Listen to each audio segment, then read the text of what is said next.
அனைவருக்கும் வணக்கம். இன்றைக்கு ஒரு புது விஷயத்துடன் சந்திப்பதில் மகிழ்கிறேன். நான் தேன் சிறுகதை என்று 90 சிறுகதைகளுக்கு மேலே எழுதியிருப்பேன். அதில் ஒரு சிறுகதை சேமிப்பு. எப்போ பார்த்தாலும் வாங்கின சம்பளம் பூரா ஏதாவது செலவு பண்ணிடுற. போன மாதம் 4 செட்டு ட்ரெஸ்ஸு, 3ஆம் மாதம் காஸ்ட்லி கடிகாரம், இந்த மாதம் ஷூ. எப்போத்தான் சேமிப்ப? பேங்க் அக்கௌண்ட்டில் ஒரு சேவிங்ஸும் இல்லை.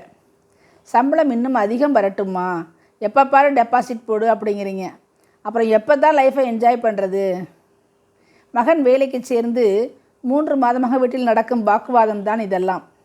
சொல்லி பிரயோஜனம் இல்லை என பால்கனிக்கு காற்று வாங்க வந்தாள் கோமதி.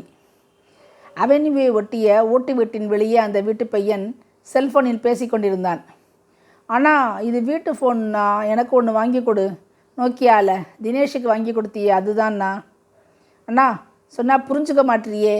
எங்கள் அம்மா பணத்தை சீட்டு பிடிக்கணும், அதில் போடுனுது. கொஞ்சம் அர்ஜென்ட்ண்ணா, இல்லாட்டி அப்படி இப்படின்னு செலவாயிடும்.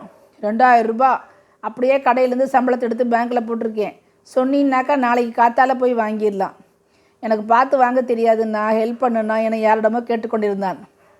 +2 படிக்கும் அவன் பார்ட் டைமாக ஒரு துணிக்கடையில் வேலை செய்து வந்தான். அட, படிக்கும் இவன் கூட தன் சம்பளத்தில் ஒரு நல்ல பொருள் தனக்காக வாங்க ஆசைப்படும் பொழுது, வேலைக்கு செல்லும் தன் மகன் எல்லா பொருளும் சிறப்பாக வைத்துக்கொள்ள ஆசைப்படுவது தப்பில்லை. இது அனுபவிக்கும் காலம். இன்னும் சில காலம் கழித்து சேமிப்பின் அவசியம் புரியும் போது சேமித்து கொள்வான் என நிம்மதியாக உள்ளே சென்றாள் கோமதி. நன்றி.